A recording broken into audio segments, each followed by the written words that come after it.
Karena ini timnas terlalu tidak konsisten. This guy itu gugupnya minta ampun. Sering kali bikin blunder, sering kali ambil keputusan yang salah. Cuman orang kita itu prestasi itu namanya dapat piala, itu fakta kan. Main bola itu tujuannya bukan menang kalah. Menang kalah itu bonus. Kalau gue jadi Sintayong selama di sana tutup sosmed. David Raya, Ben White.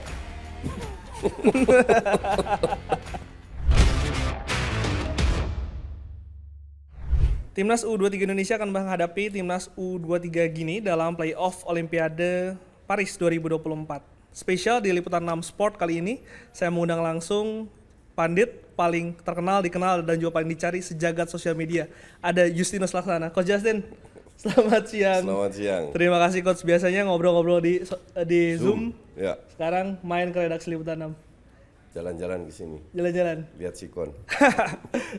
Gue kemarin ngeliat di sosial media, YouTube, reality show, muka coachismo tuh. Emang lagi banyak undangan ya?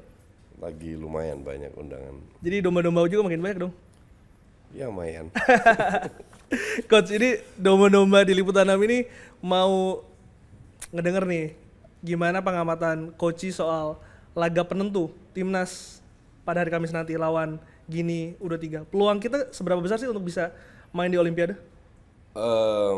Gue bilang lebih besar lawan Irak daripada Gini ya. Oke. Jadi ini kita bicara di atas kertas ya. Mereka itu punya 11 pemain kalau nggak salah yang sudah main di timnas senior.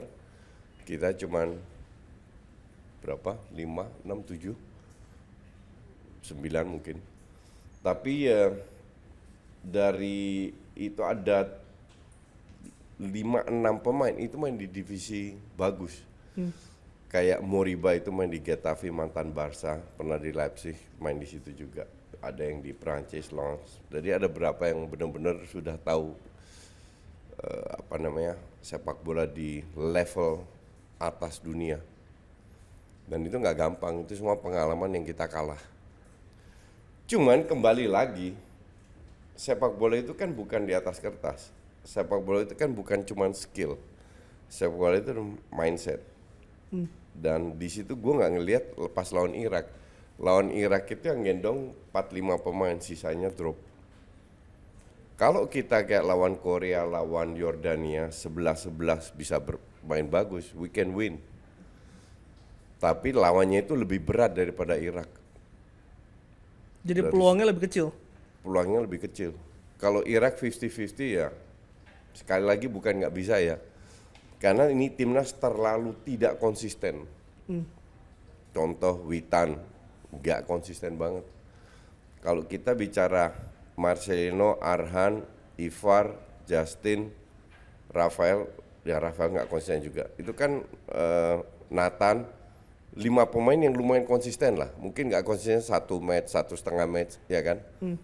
Tapi kalau Witan itu sangat tidak konsisten. Belum yang dari Liga 1. Diganti terus sama Sintayong kan? Dirombak terus. Nah, ini yang jadi kekurangan buat timnas kita. Jadi kalau seandainya 11-11 tampil oke kayak lawan Jordan, lawan Korea, ya kita bisa menang. Kita baru menjalani 6 pertandingan Coach. Dengan recovery 1 minggu, ini menjadi keuntungan atau tidak? Karena Gini itu di tahun 2024 kalau nggak salah cuma main sekali doang U23-nya gitu. Ya sekali lagi kita mau lihat dari sudut pandang mana ya. U23-nya main sekali betul, tapi pemain-pemainnya jam terbangnya lebih tinggi daripada kita satu. Cuman di sisi lain, kalau mereka hebat, mereka nggak main playoff. You know? Mereka juga kalah sama kayak kita lah di Piala Afrika atau apa itu yang U23. Mereka juga kalah sampai mereka bermain di playoff. Jadi tim ini juga punya kekurangan yang harus kita exploit. Tapi kembali lagi kita nggak perlu lihat sama kasusnya lawan Uzbek, lawan Irak. Sebenarnya kita nggak perlu lihat lawan. Kita harus fokus ke diri kita sendiri. Itu yang jadi untuk gue PR, karena terutama di sayap kanan terlalu banyak kesalahan, terlalu banyak ketegangan, Tidak tenang, tidak kompak, kurang bisa berorganisasi. Itu harus diperbaiki. Yang bisa perbaiki siapa? Itu bukan Sintayong. Sintayong cuma bisa menjelaskan, nih kesalahan lu, nih kesalahan lu, nih kesalahan lu, kesalahan lu. Ujung-ujungnya stok dia kan cuma 5 pemain untuk 2 tempat yang dia sering rotasi. Ujungnya itu juga pemain yang main. Nah, pemain itu harus membuktikan. Kalau seandainya bisa mereka membuktikan dan yang lain itu kan cukup stabil. Kalau Witan sama Rafael Struijk main bagus kayak lawan Jordan, lawan Korea, we can win this game. Sekali lagi. Jadi kalau gue bilang ini bukan masalah gini ya bagus atau enggak, kita pun juga bagus. Kalau kita bisa main konsisten. Gini ini kan tim Afrika. Biasanya itu tim Afrika postur kuat, cepat, fisik. Itu yang jadi perbedaan tadi coach bilang mendingan lawan Irak dibandingkan lawan Gini. Enggak, Irak pun juga postur kuat. Australia pun juga postur kuat. Korea pun juga postur kuat. We can win that game kan. Makanya harusnya kita tuh menang. Kita lebih bagus daripada Irak. Tapi berkat ya depan nggak bisa cetak gol, Marcelino egois, ya susah juga. Rafael Struijk juga jelek, nggak kelihatan. Witan sering salah passing, ya repot. Kalau formasi dan juga game plan dari Sintayong, coach Nggak akan berubah. Nggak akan berubah. Nggak akan berubah. Starting pun nggak akan berubah. Nggak akan. Starting berubah karena Hubner kemungkinan nggak main. Elkan lagi di lobby, Hubner pun di lobby ya kita tahu lihat besok siapa yang hadir. Kalau Hubner besok nggak ada ya nggak akan main. Nah itu kehilangan Hubner dan juga Rizky Ridho yang akumulasi kartu. Iya. Itu akan berpengaruh besar. Ngaruh. Dewangga dikirim, kalau Elkan Bagot datang masih agak mendingan. Tapi Elkan pun kan bergabung timnas itu udah lama ya coach ya. Maksudnya Siapa Elkan? Elkan Ya. terakhir main tuh udah lama. Ya, that's okay. Yang penting kan dia main di klubnya. Yang penting dia dapat ritme bermain. Mau nggak gabung timnas atau apa mah nggak ada masalah. Tapi kalaupun nanti Elkan ataupun Dewangga yang datang itu penggantinya sepadan untuk Rizky Ridho dan Justin Hubner? Ya enggak. Tapi you have no choice kan. But that's okay. Kita itu jangan melihat kekurangan-kekurangan kita. Kita punya kekurangan itu jelas. Tapi kita juga lihat kelebihan kita. Kita punya potensi. Sekali lagi potensi. Hanya potensi di atas kertas. Gimana di lapangan? Nobody knows. Itu yang jadi masalah dengan tim ini. Kan gue selalu bilang, tim ini itu 6 pemain dari liga luar. Tapi liga luarnya tuh tier 2, tier 3. 17 pemain dari Liga 1. Tahu sendiri Liga 1 kayak apa? Ligue 1. Ngerti nggak? Jadi nggak usah terlalu berharap banyak. Bahwa kita bisa berprestasi seperti ini ya itu berkat Sintayong. Tapi kelihatan kan bahwa kualitas ini sangat tidak konsisten dalam satu turnamen. Ya sorry to say, sebagian besar dari pemain Ligue 1 ini nggak bisa ngikutin. Yang bisa cuma Rizky Ridho sama Witan.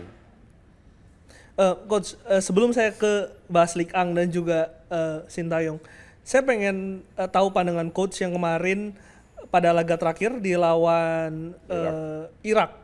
Itu 3 back di belakang itu menarik Nathan ke posisi back kiri ya. Yeah.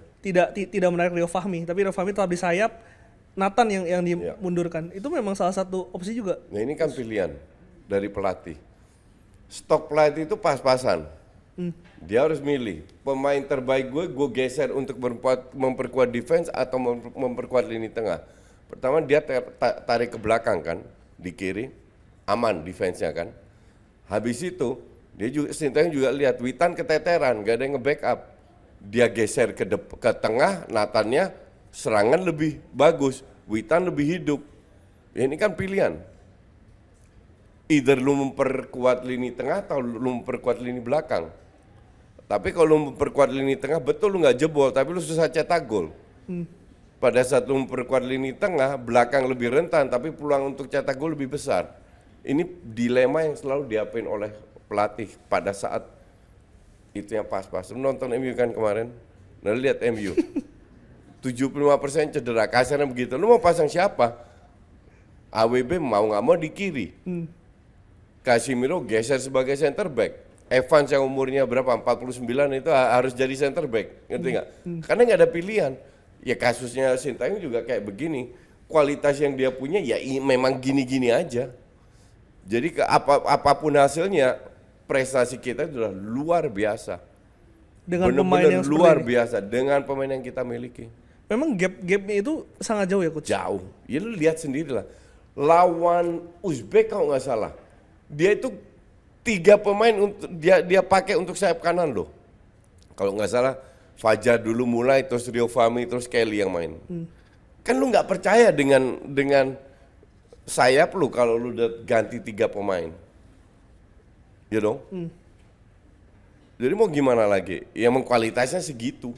Nah, kalau coach tadi bilang tidak konsisten. Ketidakkonsistenan ini juga berpengaruh nggak sih coach sama kedalaman squad dari tim ini gitu? Iya. Berpengaruh banget. Hoki dikasih kesempatan kayak gitu. Sananta ya so-so aja. Nggak bagus-bagus amat. Tapi bukan salah dia juga. Jadi sangat apa ya? Sangat diverse. Gue bilang jobnya Sintayong ini berat. Tapi dia bisa mencapai 4 besar itu luar biasa.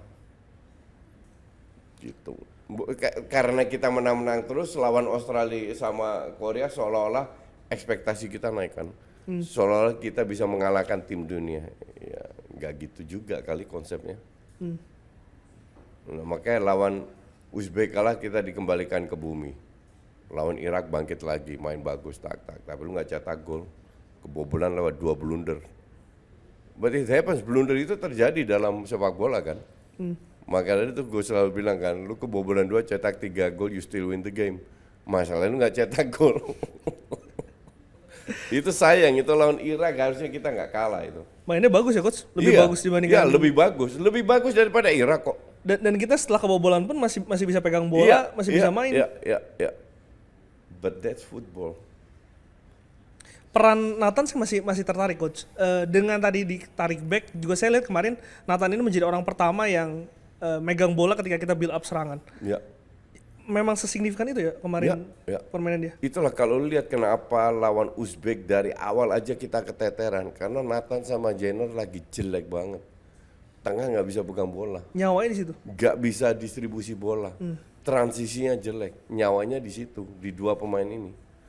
Nah kalau Nathan seandainya main jelek atau nggak bisa, seandainya Hopner main, Hopner bisa digeser ke depan. Makanya di timnas senior enak.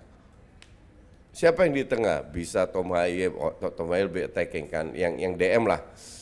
Itu bisa Nathan, bisa Jenner, bisa Hopner, tergantung kebutuhan di belakang kan siapa. Kemarin kan Elkan cedera, makanya Hopner digeser ke belakang kan. Tapi dia juga bisa main di tengah, main bagus di tengah kayak di kualifikasi. Terus ya last option masih ada Marek Klok, Kambuaya bisa Rianto masih bisa main di situ. Jadi pilihannya lebih banyak. Jadi kalau di senior lebih geser-geser karena kualitasnya ya mungkin ada perbedaan Liga 1 sama yang senior tapi nggak terlalu jauh kayak di U23. U23 tuh jauh banget loh. Bener-bener ya sorry tuh saya Rio Fahmi sama Fajar itu kayaknya tegang atau gimana nggak ngerti. Kontrolnya aja amburadul loh. Sering kali hilang bola. Di counter hanya nggak bisa kontrol atau salah passing atau salah ambil keputusan. Faktanya memang begitu. Dan di kanan ini kan juga menjadi sorotan ketika group stage kemarin. Tapi kemarin ketika lawan Korea Selatan, kemarin lawan Irak, Uzbekistan, malah Arhan juga kedodoran coach. Memang karena sudah kelelahan digempur terus. Mungkin kelelahan, faktor fisik pasti. Kita kan nggak biasa main seperti ini. Memang kelelahan. Tapi kalau lu mulai kayak contoh lawan Uzbek, lu mulai kalau asumsi mereka kelelahan. Tapi harusnya 45 menit pertama bisa dong. Iya kan? Nggak bisa juga, jadi bukan faktor kelelahan. Kalau setelah menit 60-70 lu kehilangan bola, mungkin bisa faktor kelelahan, lu nggak fokus lagi, ngerti nggak? Tapi minimal 45 menit pertama lu bisa fight, tapi kalah-kalah juga tuh. Memang lagi drop, kolektif satu tim lagi drop. Tapi kan Arhan dari pertandingan pertama lawan Qatar sampai dengan akhir Korea Selatan pun jarang diganti coach. Maksudnya karena dia cukup stabil. Gue bilang Arhan salah satu yang stabil. Arhan, Marcelino, Jenner. Itu berkat Hubner juga. Dia itu selalu di backup sama opener, jadi lebih fokus ke serangan. Marcelino kemarin dihujat coach di sosial media dan responnya ini cukup, dia merespon lah gitu. Sebagai pelatih coach, respon semacam ini dari pemain nasional apakah coach lihatnya itu sangat wajar? Gimana ya? Marcelino kan masih manusia juga, manusia yang punya emosi. Tapi orang kita itu selalu lupa, pada saat lu main di timnas, lu seorang profesional, gaji lu gede, lu itu udah milik publik, lu itu ada aset negara. Jadi hal kayak gini harus selalu bisa terima, dan pemain kita tuh nggak bisa terima. Karena ini bukan pertama kali pemain kita protes di sosmed. Kalau gue jadi Sintayong, selama di sana tutup sosmed. Kemarin sempat nutup, tapi akhirnya ngerembetnya tuh ke klubnya dia, Nggak ada urusan. Korea dia. Yang rembetnya ke klubnya dia, betul. Makanya harusnya nggak usah main, nggak boleh pegang. Dan itu sering terjadi. Timnas Belanda sempat begitu. Selama turnamen nggak boleh pegang sosmed. Harusnya itu diberlakukan untuk semua pemain, nggak boleh pegang sosmed. Jadi dia nggak bisa respons juga, nggak bisa posting, nggak apa nothing. Tapi terlalu dilonggarkan kalau gue bilang. Tapi dengan respon Marcelino seperti itu, ini berpengaruh nggak sih coach? Maksudnya menunjukkan situasi psikologis pemain di dalam? Kita nggak bisa menilai itu. Yang kita bisa menilai kan Marcelino di lapangan. Asumsi dia bermain bagus, oh artinya berhasil. Dia ngamuk-ngamuk tapi dia tunjukkan. Tapi kalau dia marah, kasih komen yang menurut gue tidak positif, terus dia mainnya jelek, ya lu ntar ujungnya kayak Mudrik lo. Jago di sosmed doang. Masih di blok sama Mudrik? Masih. Masih di blok sama Mudrik. Lama gue di blok dia hancur-hancuran. Coach, terlepas dari Olimpiade Paris dan juga Piala Asia kemarin, ini Indonesia juga akan menghadapi Irak lagi di kualifikasi Piala Dunia. Ya, senior. Ya. Dan juga Filipina. Peluang kita untuk bisa lolos ke putaran 3 itu besar. Kan butuh satu kemenangan. Lawan Filipina kemenangan kan 80% lah. Lawan Irak 50-50 karena main di kandang. Orang bilang ya kan kita away dibantai, iya, tapi di situ Sintayong bikin strategi yang salah. Lawan Filipina away, lawan Irak away, strategi salah. Di situ pun gue kritik. Dari 3-5-2 dia rubah ke 3-4-3. Nah, dari sana ke sini kan timnas ini lebih kompak. Itses baru gabung, Tom Hai baru gabung, Nathan baru gabung. Nggak ada Patinama. Ngerti nggak? Sekarang kan lebih kompak. Jadi dengan 3-4-3 we can win. Sekali lagi bisa ya. Kita punya peluang cukup 50-50 lah. 50-50 ya? Ya. Walaupun mereka di rank 56 dunia, kita 134 ya, itu kan cuma di atas kertas. Martin Paes diprediksi akan... Oh ya, semoga datang. Nah itu Ngaruh banget tuh. Hernando tapi akan Tapi apa? tersingkir? Ya pasti harus lah. Kenapa coach? Hernando nggak akan bawa kita kemana-mana. Tapi kan kemarin lawan Korea Selatan dia heroik. Oke. Dia heroik adalah dalam satu momentum. Dia memiliki peran penting. Lawan Australia dia menyelamatkan penalti. Oke? Penting banget buat kita. Kita dapat 3 poin. Lawan Korea dia menyelamatkan kita. Itu kan penalti, momentum. Lu menilai kiper hanya dengan 1 momentum, 2 momentum.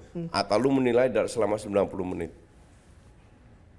This guy itu gugupnya minta ampun. Sering kali bikin blunder. Sering kali ambil keputusan yang salah. Biarlah dia berkembang dulu di Liga 1. Cari jam terbang dulu di Liga 1. Atau ikut timnas sebagai subs. Belajar dari Martin Paes.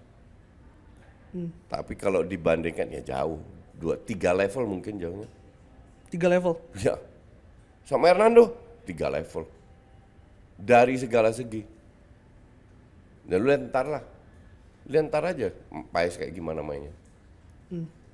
Coach, tipe kiper seperti apa sih yang dibutuhkan oleh timnas kita yang bisa build up serangan, yang bisa pegang bola juga? Ya rata-rata kipernya udah bisa pegang bola, tapi yang bisa membuat defender lu tenang. Jadi kalau lu dilewatin, lu sebagai defender nih, lu dilewatin, oh santai, masih ada kiper gue. Kalau kemarin lu dilewatin, ya elah Hernando lagi yang di gawang. Sekali lagi gue tidak mau meremehkan atau menjelekkan Hernando ya, tapi dia itu bukan kiper yang bisa ngangkat Indonesia ke level berikutnya. Karena orang hanya fokus pada penalti, penting betul. Tapi masa lu nilai 90 menit dong. Iya dong. Kiper kan main 90 menit, penalti itu kan momentum. Bahwa dia ada di situ bilang iya. Jangan tiap kali save itu harus dibilang hebat. Ya enggak lah, itu tugas kiper kan untuk nahan bola. Masa 1, 2, 3 save dibilang hebat?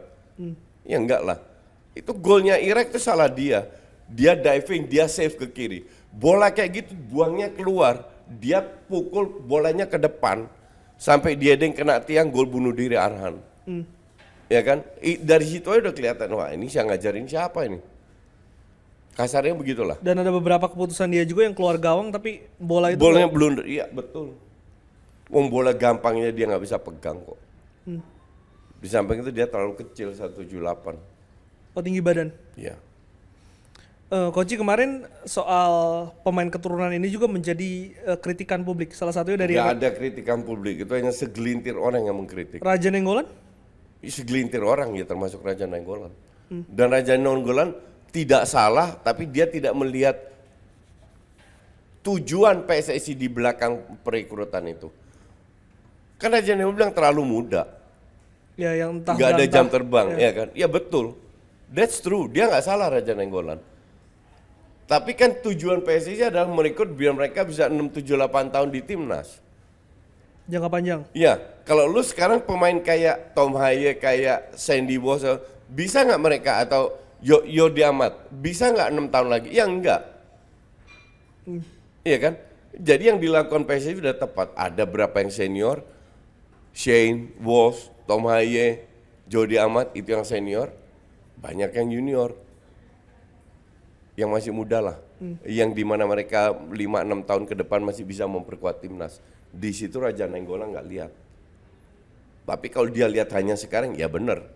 Ini pemain bocah-bocah yang jam terbangnya cetek, betul itu. Kalau suatu saat starting 11 timnas kita semuanya pemain keturunan, Ya terus, sobat, kan mereka membela merah putih, membela Garuda. Mau warnanya hitam, putih, kuning, purple, mau datang dari bulan pun I don't care. Selama mereka membela Garuda dan merah putih, ya kita dukung. karena darahnya pun masih Indonesia, Coach. Kan keturunan, ya nggak keturunan kan Martin Paes doang. Marek Klok, Martin Paes. Sisanya kan keturunan semua. So, kenapa dipermasalahkan? Coach, tadi Coach mengatakan bahwa kualitas dari pemain Liga 1 dan juga keturunan ini kan 3 kali jauh di bawah. Enggak, itu Martin Paes yang 3 kali. Oh, Martin Paes. Kalau Kalau yang ini ya 1-2 level lah di bawah. 1-2 level. Ya. Pertanyaannya gimana dengan adanya program pemain keturunan yang dipanggil untuk timnas, kualitas dari pemain Liga 1 ini bisa meningkat gitu. Yang Coach Ya. tadi katakan Rizky Ridho bisa Ya, bisa, Rizky Ridho bisa menyesuaikan gitu. Witan udah mendekati. Bisa kok. Kenapa enggak? Itu apa Coach yang bikin mereka bisa tapi yang Ya lain enggak? personal. Oke. Niatnya untuk berubah. Yang susah kan merubah diri sendiri. Gue lihat orang kita itu lebih sering playing victim atau menyalahkan orang. Ini yang salah, ini yang salah. Ya kasus Sadil lah. Tadi kebetulan beredar lagi di timeline gue, di mana gue memberi masukan kepada Sadil. Gue bikin satu video. Sadil ini pemain hebat. Tapi kalau lu dia komplainnya, ya gue pengen diberi free roll, bebas bermain dan jam bermain lebih panjang, lu salah besar. Lu diberi 4 menit, lu manfaatkan itu 4 menit. Dan dia sempat dipercaya oleh Sintayong di beberapa tahun terakhir. Iya, iya. Ya jadi ada yang salah. Yang salah bukan Sintayong, lu yang salah. Karena gue mengalami hal yang sama dulu waktu gue ngelatih. Gue coret pemain, gue yang salah, pemainnya enggak. Ya sama kayak sekarang kan. Lu kalau baca komen gue pasti ada berapa dong. Coach Justin hebat kalau soal timnas, kalau soal sepak bola Eropa nggak ngerti apa-apa, ya kan kocak. Hanya karena gue pendapat dengan mereka, gue yang nggak ngerti, bukan mereka yang nggak ngerti. Ngerti nggak? Nah ini terjadi emang di Republik Wakanda itu memang begitu. Kalau kita mengikuti sesuai dengan pendapat mereka, kita bener. Kalau nggak, kita nggak ngerti, bukan mereka. Padahal gue udah 44 tahun nonton bola ke stadion. Nah mereka baru 5 tahun, kasarnya begitu. Mereka lebih ngerti daripada gue. Terus harus gue anggapin orang kayak gitu. Nah pemain kita ya kayak begitu. Dikit-dikit orang lain salah, dikit enggak. Kalau lu dicoret, lu yang salah. Introspeksi ya? Ya, sama kayak lu lah kasarnya. Pada suatu saat lu diturunin grade lu harus ngaca. Bukan bos lu, bukan SCTV yang salah. Lu yang salah. Gitu ya. Nah ini yang jarang ada di orang kita itu. Mentalitas itu harus dibentuk ya, Coach? Mental itu harus dibentuk. Rizky Ridho lah contoh paling bagus. Asnawi paling bagus walaupun main di luar ya. Arhan, Marcelino. Marcelino kan pemain luar biasa. Cuman dia harus disentil dikit karena lu egois ya. Jangan egois. Itu aja. Nggak usah dilebih-lebihin. Tapi berapa pemain lokal membuktikan mereka bisa bersaing kok. Nah jadi untuk gue kocak kalau ada bilang buat apa bikin liga kalau naturalisasi. Naturalisasi itu ada berapa orang sih? 13 doang kok. Justru kita datengin mereka biar pemain-pemain lokal lebih bisa bersaing. Kalau lu lebih bagus dicadangin kok yang lain. Shane Patinama pernah dicadangin, Arhan dimainin. Sandy Walsh pernah dicadangin, si Asnawi yang main. Jadi STW cukup fair kok. Coach, berarti Coach juga sepakat ya kalau misalkan Liga 1 itu harus menjadi sumber utama pemain nantinya untuk timnas kita? Kedepannya iya. Di mana mereka bisa bersaing. Kalau nggak bisa bersaing, lu kerja keras sampai lu bisa bersaing. Kalau nggak, lu nggak layak masuk timnas. Kalau Coach ngeliat sekarang Liga 1 itu seperti apa sih? Jelek. Apa nih jelek tuh? Ya dari segala segi. Paling signifikan? Paling signifikan. Paling vital. Teknik dasar. Oh pemain, individu pemain. Ya. Itu kenapa Coach? Maksudnya Coach kualitas dari kecil nggak pernah diajarin. Dari tingkat SSB itu? Nggak pernah diajarin. Passing control. Orang kita kan dinilai hebat kalau bisa cetak gol. Dan gocek pemain? Ya, dan gocek pemain. Padahal lu hebat kalau 10 kali passing, 10 kali sampai bolanya. Dan Rizky Ridho menunjukkan dia nggak pernah jarang cetak gol, tapi dia punya visi, dia develop. Asnawi menunjukkan dia develop. Arhan juga lebih bagus daripada sebelum-sebelumnya. Siapa lagi yang main di luar? Marcelino masih baru, dia harus turunin egonya, harus lebih dewasa lagi untuk bisa memberi kontribusi. Dulu ada Egy ya, sekarang udah ada Egy mah udah terlalu banyak dikasih kesempatan. Sekali-sekali cetak gol oke lah, tapi dia nggak perform juga. Coach kan lama tinggal di Belanda, Ya. lalu dekat lah dengan sepak bola Eropa. Gimana sih Coach kalau misalkan kita nih punya cita-cita Liga 1 kita tuh punya pemain dengan teknik dasar yang bagus gitu, apa yang harus dilakukan? Harus invest di infrastruktur pembinaan. Infrastruktur itu dari Sabang sampai Merauke. Anak-anak dari 6 tahun bisa bermain setiap minggu dari bulan Agustus sampai bulan Mei. Setiap minggu mereka harus berkompetisi.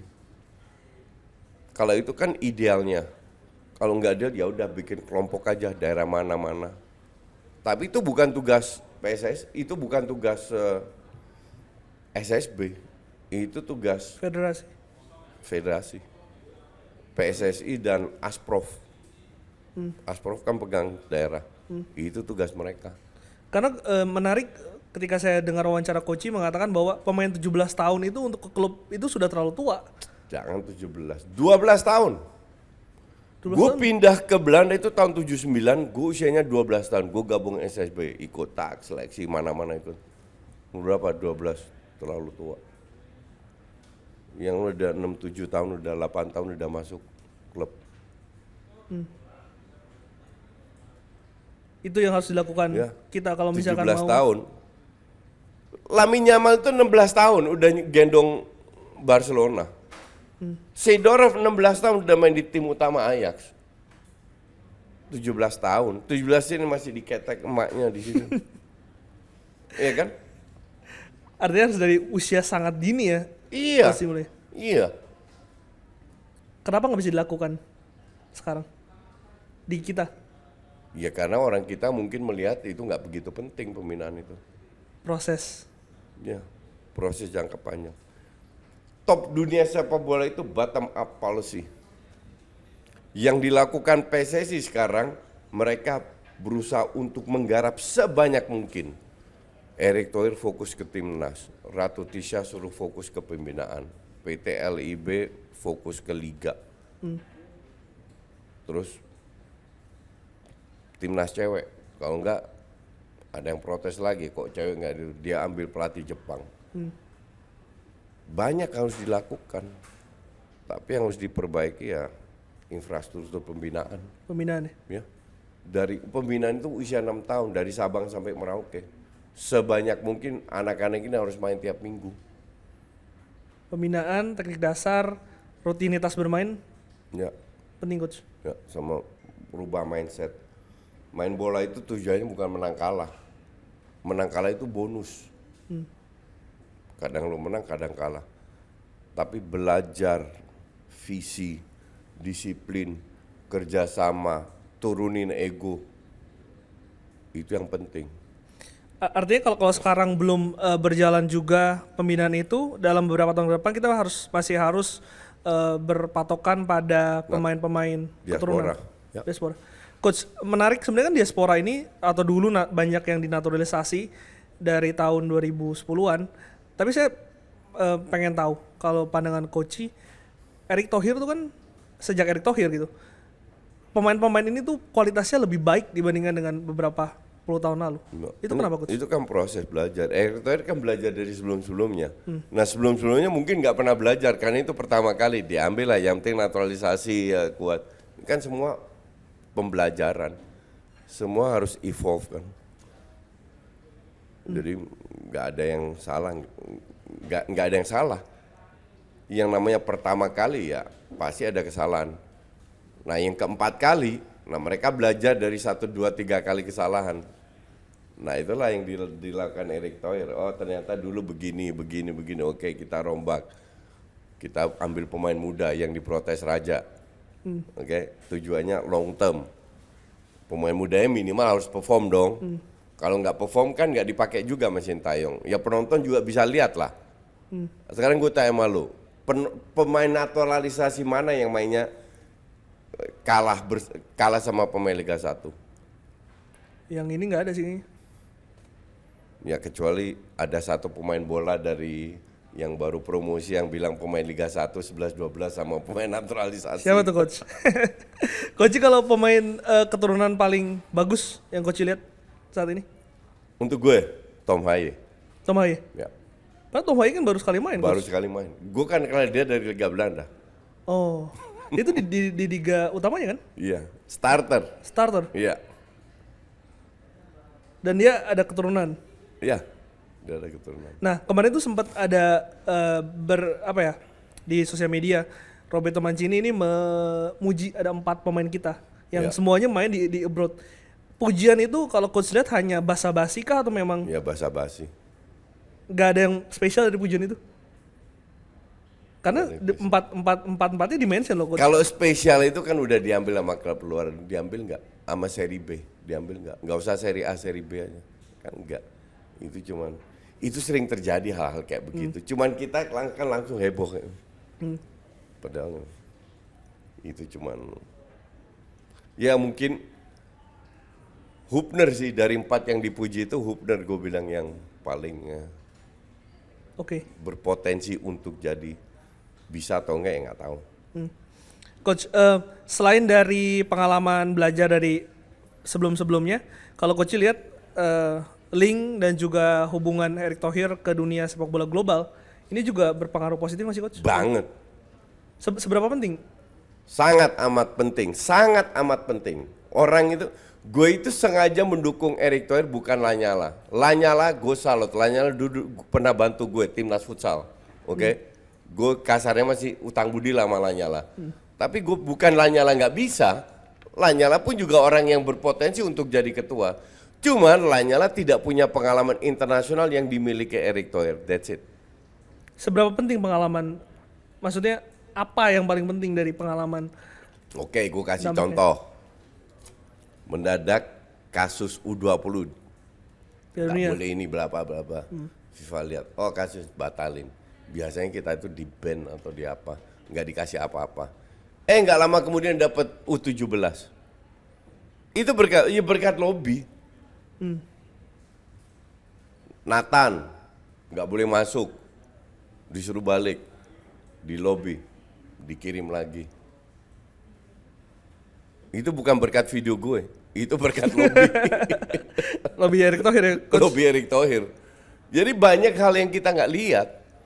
Kita datengin wasit dari Jepang untuk membina, membimbing wasit kita. Itu berkat lobby. Orang nggak ngeliat itu, karena kita itu sudah biasa seolah-olah itu hal yang wajar. Orang kita tidak bisa menghargai proses. Yang penting kaya, mau duitnya korupsi, mau nyolong apa, orang itu dihargai karena duitnya banyak. Tapi orang kita tidak menghargai orang yang bangun dari kecil, walaupun nggak sekaya itu, tapi benar-benar susah payah itu nggak begitu dihargai. Itu yang selalu gue tentang. Makanya sampai sekarang gue bilang gue tidak kritik PSSI, walaupun gue ada beberapa yang nggak setuju, gue ungkapkan juga. Apa itu, Coach? Kayak pemain Liga 1 terlalu banyak pemain luar.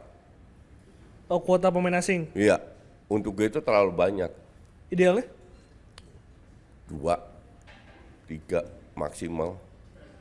Kenapa ya kasih pemain kita kesempatan untuk bermain?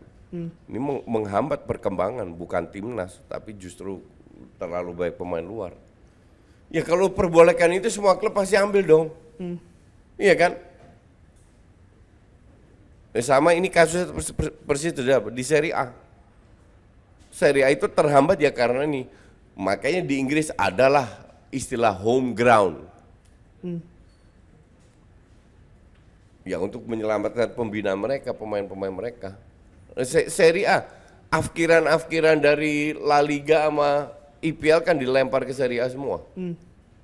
Itu kan menghambat pemain mudanya. Ujungnya striker aja harus diimpor. Itali gitu loh. 4 kali juara dunia, ngerti nggak?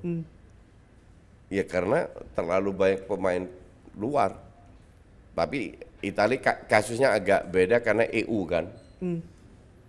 Cuman di kita ya aturan ini ada yang WhatsApp gue tahu di timeline bilang, coach DM gue, coach tahun depan kalau nggak salah 7-8 pemain luar. Aduh, nggak ngerti lagi dah gue. Itu salah satu kritikan itu aja. Kalau Koji kan waktu awal Pak Erick jadi ketua umum PSSI sempat diajak bicara ya, Coach ya. Koji bilang katanya jangankan berapa persen, 50% aja tercapai targetnya. Udah happy. Iya. Sampai detik ini sudah berapa persen yang ini lebih dari 50%. Erick Thohir bilang kalau gue bisa menyelesaikan tugas gue 70%, gue puas. Gue bilang nggak usah 70, 50% gue happy. Sekarang udah lebih dari 50%. Siapa yang kira kita bisa masuk 4 besar di U23? Coba mulai dari situ. Siapa yang kira kita bisa lolos di Piala Asia, lolos grup? Siapa yang kira kita bisa masuk ke Piala Asia dengan kualifikasi? Siapa yang kira kita bisa, kemungkinan besar kita akan lolos ke ronde berikutnya di kualifikasi Piala Dunia? Itu kan berkat Erick Thohir juga. Semua fasilitas diberikan, dibalas dengan prestasi sama. Cuman orang kita itu prestasi itu namanya dapat piala, itu fakta kan? Itu mindset yang sangat amat tolol dari Republik Wakanda ini. Belanda itu 4 kali masuk final Piala Dunia dengan penduduk 17 juta. 1 cewek, 3 cowok. Untuk mereka itu bukan prestasi. Emang berapa negara yang bisa 4 kali masuk final Piala Dunia? Iya kan? Karena untuk mereka prestasi adalah piala, makanya nguber piala AFF. Makanya gue selalu bilang, lu mau piala tinggal beli di Senayan banyak. Atau di e-commerce jualan piala juga tuh. That's stupid gitu loh. Gue mending lolos semifinal atau perempat final di Piala Asia daripada 10 kali menang AFF. Singapura menang 4 kali AFF, nggak pernah ikut Piala Asia. karena levelnya pun beda, Coach ya. Maka dari itu, inilah orang-orang ini yang gue coba cuci otaknya, gue cerahkan bahwa piala itu bukan segalanya. Ngerti nggak? Nah kalau misalkan proses, akan terus berproses Ya, proses atau itu ada terus. titiknya, Coach? Gak ada. Proses itu terus. Dan trofi itu akan datang sendirinya. Akan datang sendiri kalau prosesnya benar. Contoh Man City. Prosesnya benar. 6 tahun terakhir 5 kali juara. Semoga tahun ini enggak. Tapi Arsenal dong, Coach. semoga. Semoga. Cuman ini kan sebuah proses. Timnas Jerman, timnas Spanyol, Italia, bla bla, itu semua proses, lahir dari proses. Dari pembinaan yang gue tadi sebut 6 tahun. Lahir masuk kompetisi. Belanda itu 17 juta penduduk loh. Se-Jawa Tengah atau apa? Jawa Tengah kayak masih lebih banyak. Mungkin Jabodetabek atau apa, ngerti nggak? Bisa 4 kali masuk final Piala Dunia. Juara Eropa sekali tahun 88. Itu bukan prestasi itu. Ngerti nggak? Itu kan pencapaian luar biasa. Kok bisa? Ya karena tiap tahun mereka jual pemain, mereka rekrut pemain-pemain baru. Regenerasi, Coach ya. Regenerasi, proses tiada henti. Sistemnya itu Sistemnya udah jalan. Sistemnya udah jalan. Dan itu PR yang sekarang harus dilakukan, membentuk sistem itu. Membentuk sistem. Tapi kalau Erick Thohir, let's say dia dipilih lagi 2 kali 4 tahun, habis itu diganti sama ketua yang nggak jelas, ya bubar kabeh. Ulang lagi, Coach ya. Ulang lagi. Artinya dengan capaian Piala Asia U23, sekarang kalau dulu kita boro-boro kita mikir Olimpiade, tapi sekarang kita selangkah lebih dekat ke Olimpiade. Itu proses yang Gila. Itu harusnya, gue setuju sama Erick Thohir, dia bilang ini harusnya pencapaian ini diraih 5 tahun ke depan, bukan sekarang. Tapi mereka bisa meraih sekarang, itu kan luar biasa. Itulah kembali ya berkat lobby, kerja keras, semua pihak membantu. Jadi kalau seandainya kita lolos Olimpiade, berkat siapa? Ya semua pihak, termasuk PSSI, termasuk pelatih, termasuk klub yang membantu melepas pemainnya, termasuk pemain, termasuk keluarga pemain, semua itu berkontribusi untuk bisa jadi sukses. Coach, target 8 besar Piala Asia U23, target 16 Piala Asia ini udah tercapai oleh Sintayong. Apa target realistis untuk Sintayong di perpanjangan kontrak hingga 2027? Yang mencapai lebih dari itu atau minimal sama. Piala Dunia? Depannya. Piala Dunia sekarang nggak realistis. Nggak realistis sekarang ya. 2030 lebih realistis. Tapi kita agak diuntungkan karena Piala Dunia dulu itu dari Asia kan 5, sekarang jadi 8 atau bahkan 9 dengan playoff. Kuotanya lebih banyak. Ya kalau kita drawingnya diuntungkan, kalau turnamen kan drawing, tergantung drawing. Kalau drawingnya diuntungkan, ya bisa aja kita mencium Piala Dunia. Mencium Piala Dunia. Mencium dulu. Itu mendekati. proses untuk jangka panjang ya, Coach ya. Terakhir, Coach. AFF akhir tahun ini. Apa yang bisa dilihat dari AFF ini? I don't care AFF. AFF itu gue tim untuk uji coba aja. Dan Erick Thohir juga mengatakan itu ya. Kita fokus ke U23 senior AFF trial. Setuju. Trial untuk senior atau pemain muda? Ya mix. Nama jam terbang. Ya. Kalau bisa pemain lokal semua, jangan pemain luar. Nah, Coach, ini di sesi terakhir. Karena Coach tadi mengatakan pemain lokal, saya mau nanya dong, Coach. Kalau boleh nih, starting 11 timnas kita tapi isinya pemain Liga 1. Jadi nggak boleh Arhan Asnawi. Nggak boleh Arhan Asnawi. Gue nggak bisa kasih. Karena gue nggak pernah nonton Liga 1. Oh, oke. Sama sekali nggak pernah. Sama sekali. Jadi Rio Fahmi Fajar, Komang Ferrari itu gue baru tahu di timnas. Sama sekali nggak. Jadi Nggak pernah. Coach kan lahir Surabaya, bukan bonek. Gue Karena nggak pernah ngikutin. nggak ngikutin. Lu kan harus bangun hubungan emosional dengan sebuah klub. Betul. Gue FC Utrecht. Utrecht. Karena gue besar di situ. Oke, siap. Coach, karena startingnya nggak ini, kita jawab cepat aja boleh nggak? Kita ada pertanyaan, 2 pilihan kata, Coach pilih salah satu. Oke, Coach, ini part dari jawab cepat di Liputan 6 Sport. Oke. Saya ada 2 pilihan, pilih salah satu. Siap, Coach? Ya, Timnas Indonesia, Timnas Belanda. Indonesia. Surabaya, Utrecht. Utrecht. Odegaard, Dennis Bergkamp. Bergkamp. David Raya, Ben White. Dua-dua enggak sih sebenarnya. Tapi kalau harus milih ya Raya. Pemain abroad, pemain Liga 1. Abroad. Futsal atau sepak bola? Sekarang sepak bola. Pelatih atau pandit? Pandit. Oke, coach ini ada 5 nama. Tolong sampaikan satu kata yang paling coach tangkap ketika mendengar nama ini. Oke. Siap coach? Ya. Erick Thohir, Top. Sintayong, Luar biasa. dombanya Koci, Pinter. fans kardus. Katro. Terakhir coach, Bung Toel. Kasian. Oke, Koci, terima kasih banyak sudah berbincang dengan Liputan 6 Sport. Kita harapkan timnas kita bisa berlaga di Olimpiade dan juga proses itu bisa terus berlanjut. Justinus Laksana, terima Amin. kasih waktunya. Thank you. Thank you.